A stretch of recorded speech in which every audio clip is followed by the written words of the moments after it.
అలసిన వాణిని ఊరడించు మాటలు. సహోదరుడు భక్తి సింగ్ గారి యొక్క పరిచర్య నుండి అనుదిన ధ్యానములు. ఈ దిన భాగము నవంబర్ 29 చదువుచున్నాను.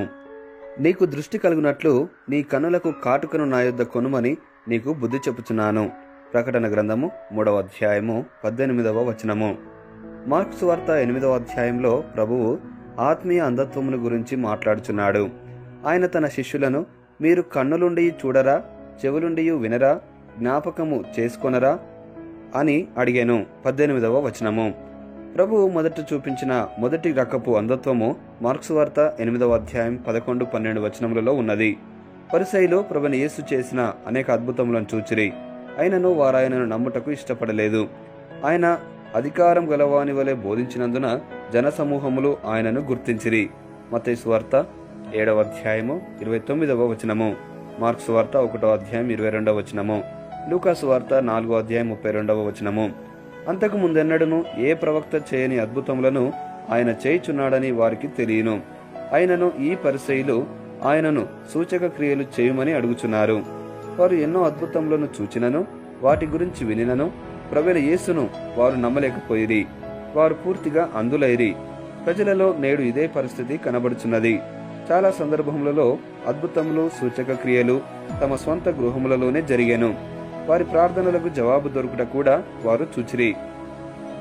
అయినను వారు ప్రభువైన యేసుక్రీస్తును తమ స్వంత రక్షకునిగా అంగీకరించుటకు ఇష్టపడలేదు.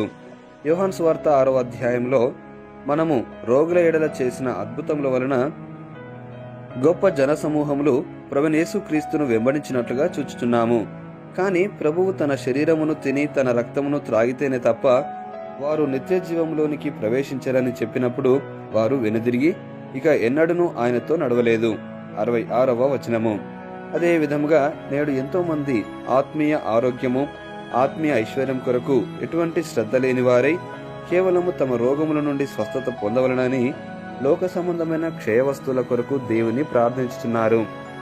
రెండవ రకమైన గుడ్డితనం గురించి మార్కు సువార్త 8వ అధ్యాయంలో 14-21వ వచనములలో చెప్పబడినది. ఇక్కడ ప్రభువు తన శిష్యులకు పరిసయ్యుల పులిసిన పిండిని గూర్చి జాగ్రత్త పడుమని చెప్పుచున్నాడు. ఆయన తన శిష్యులకు కొంచెము పులిపిండి ఏ విధముగా ముద్దంతటిని పులియజేయనో అదే విధముగా ఒక చిన్న సందేహము వారి జీవితములలో ఎంతో గుడ్డితనమును తీసుకొని వచ్చునని సూచించెను. పరిసయ్యులలోని పులిపిండి అవిశ్వాసము, సందేహము అనునవి. దేవుని వాక్యమును, దేవుని ప్రేమను, కృపను శంకించడం వలన మన జీవితములలోనికి కూడా గురుడితనమును, అంధకారమును తీసుకొని వచ్చును. ఈ విధముగా ఎంతో మంది విశ్వాసులు వారి సంతోషమును, శాంతిని, విశ్వాసమును పోగొట్టుకునిరి. కొందరు తాము అనుకొనుచున్నట్లుగా తమ ప్రార్థనలకు జవాబు రాకపోవటచే దేవునిని సందేహించుటకు ప్రారంభించెదరు. బుద్ధిహీనతతో వారు సంఘ కూడికలకు, వాక్య పఠనమునకు, ప్రార్థనకు వచ్చుట, దశమ భాగము ఇచ్చుట, వ్యక్తిగత మౌన ధ్యాన సమయమును మానివేయుదురు. ఆ విధముగా వారు అవిశ్వాసమును అనుమతించుట వలన వారి జీవితములలోనికి గుడ్డితనము, అంధకారము వచ్చును. అందువలననే ప్రభువైన యేసు తన శిష్యులకు పరిసయ్యుల పులిపిండిని గూర్చి జాగ్రత్త పడుమని హెచ్చరించెను. ముగింపు మాటలు. నేటి దిన వాక్యం ద్వారా ప్రభు మనలను ఆత్మీయంగా నడిపించి సహాయపడి సమృద్ధిగా ఆశీర్వదించును గాక. ఆమెన్. దైవజనుడు భక్తి సింగ్ గారి యొక్క వర్తమానములు, అందులో దైవ మర్మములు, అలసిన వాణిని ఊరడించు మాటలు పుస్తకములు మీ కొరకై ఈ ఛానల్లో అందుబాటులో ఉంచాము.